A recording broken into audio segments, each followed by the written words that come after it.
An old saying goes that every person has a price, but for a petty and vindictive HOA president, the price of power was paid not in dollars, but in broken bones and a ruined reputation. The manicured lawns of Riverbend Estates whispered tales of perfect suburban bliss, but within this veneer of conformity, a silent war was brewing. It began subtly, with the crisp cream-colored envelopes, each a harbinger of suburban discontent. Violation notice, the first declared, its edges sharp enough to cut. Improper vehicle placement, fine $150. A short, bitter laugh devoid of humor was the only response. The truck, a symbol of quiet rebellion, sat defiantly in its own driveway 20 feet from the curb. Just 2 days later, another missive arrived. Excessive grass length, fine $200. The lawn, meticulously mowed the day before, now seemed to mock the absurd accusation. This wasn't a mistake. It was a carefully crafted message. Then came the chilling, final warning, possible eviction. This audacious threat crossed a line, a direct challenge to ownership. The house, the land, it was all unequivocally mine, far beyond the Riverbend Estates Homeowners Association's jurisdiction. Yet they pushed, sliding envelopes into the mailbox with the smug confidence of a tax auditor. Honestly, who do they think they are? A neighbor once whispered, echoing the community's quiet frustration. At the heart of this paper persecution stood Eleanor Croft, the self-proclaimed standard bearer of Riverbend. She saw the world through a rule book, wielding the petty bureaucracy of the HOA like a weapon. People whispered about her relentless watch over neighbors, tallying up every unkempt bush or misplaced trash can as a personal affront. She wasn't a community leader, she was a bully in a blouse, and my family had become her latest target. The stale scent of coffee and cheap carpet assaulted the senses upon entering the Riverbend clubhouse. Eleanor, seated regally at the head of a long table, flanked by 2 clearly bored members, perked up at the sight of the stack of fines in hand. 3 fines in a week, Eleanor, and you know as well as I do that my property isn't in your HOA. This is harassment. Her smirk remained untroubled. Our community has standards, Mr. Collins. Your property borders ours, and your actions reflect on us. If you won't comply, we'll have to escalate. Escalate to what? Came the retort, a nervous tremor in the hand. You don't have jurisdiction. Her eyes, however, hardened. You think living just outside our covenant protects you? You'll see what happens when someone ignores community standards. We can make your life very difficult. It was a threat thinly veiled as a polite warning, and its chilling implication was undeniable. The board members shifted uncomfortably, but remained silent. As the papers were gathered and the clubhouse door shut behind, a tight drum beat against the neck. Eleanor wasn't going to stop. People like her only yielded when forced. A week later, miles away on a contract job, a sense of unease lingered. Before leaving, a serious conversation with my daughter Chloe, a sharp, intelligent 21-year-old, had taken place. Keep the doors locked, I instructed. If anything happens, call Sheriff Peterson. And don't open up for anyone. She calmly nodded. I will, Dad. Don't worry about it. What neither knew was Eleanor's next, more sinister move was already in motion.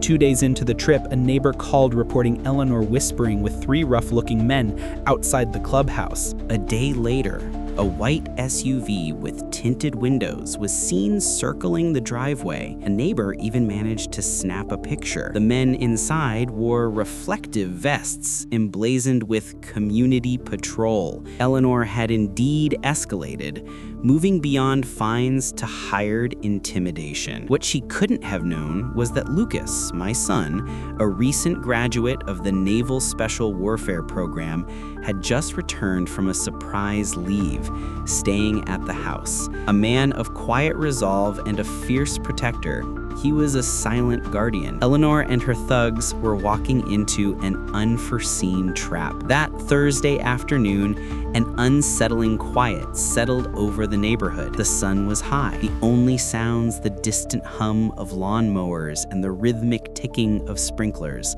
Chloe, studying at the kitchen table, earbuds out, heard the crunch of tires on the gravel drive. Through the blinds, the white SUV. 3 men in cheap, reflective vests emerged. One with a clipboard, another with a baton, and the third with a scowl. They marched to the front door, pounding with theatrical aggression. "Community patrol," one barked, his voice sharp and unyielding. "Open up. We have a violation notice." Chloe remained unfazed. "You're not real officers," she called out, her voice steady. The man with the clipboard sneered. "We have multiple violations on this property. If you don't cooperate, we will be forced to remove you." "Try it," Chloe shot back, a spark of defiance in her eyes. The man with the baton snarled. "Don't get smart, girl." He reached for the doorknob. Chloe cracked the door an inch, just enough for eye contact, a challenging gaze. In a flash, he shoved the door with surprising force.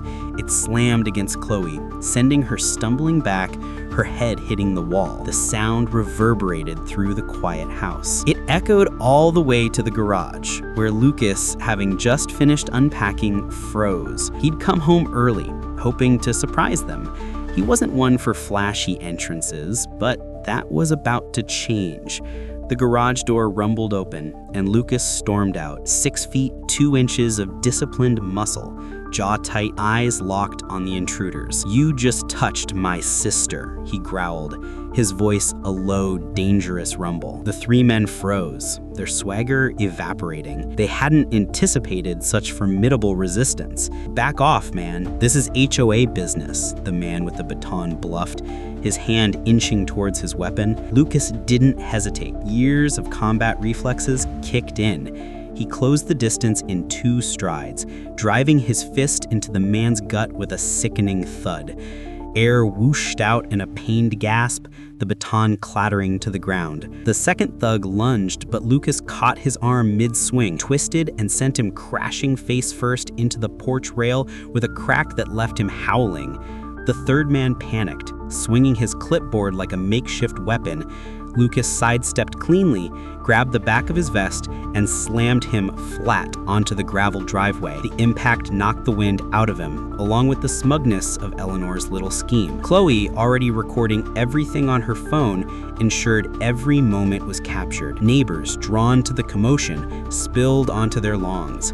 Phones raised, documenting the unfolding drama. Lucas stood tall over the groaning men, fists clenched, his voice like steel. "You're done," he declared, cold fury lacing his words. "You touch my family again, and it won't just be broken noses, it'll be prison bars." Just then, with half the neighborhood as witnesses, Eleanor herself stormed up the street, leather binder clutched tight, her eyes wide with a mixture of shock and rage. The wail of sirens pierced the afternoon air. 2 marked police cruisers screeched to a halt, lights flashing, drawing a crowd of craning necks. Eleanor's jaw went slack as the realization dawned. These officers were real, and they were here for her. My preemptive call to Sheriff Peterson detailing the threats, the bogus fines, the community patrol, and Chloe's presence with her brother had paid off. Peterson, a man of due process with a healthy disdain for bullies, had dispatched officers Moreno and Valdez. They stepped out, hands on their belts. "What's going on here?" Moreno called out, calm but authoritative. Chloe, phone in hand, stepped forward. "These men and Eleanor Croft were impersonating law enforcement and attacking my family. My brother just came home from deployment and defended us." Eleanor stammered, her face pale.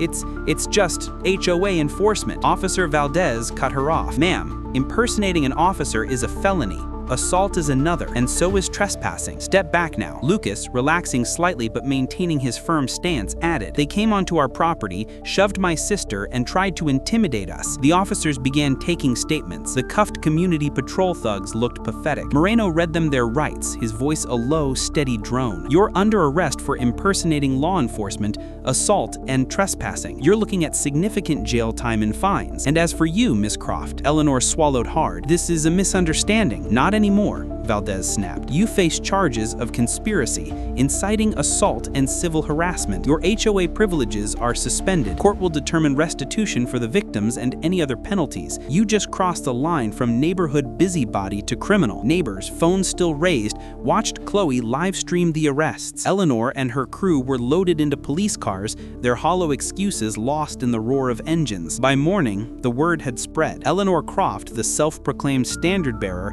had orchestrated a criminal act and been caught. The HOA held an emergency meeting, removing her from her position and issuing a formal apology. The HOA crew thugs faced serious prison time and fines, and Eleanor was on the hook for tens of thousands in restitution and legal fees. Her social reputation, once built on petty rules and intimidation, collapsed. For once, the Riverbend Estates HOA learned a hard lesson. Some families fight back, not just with fines and letters, but legally, morally, and if necessary, physically.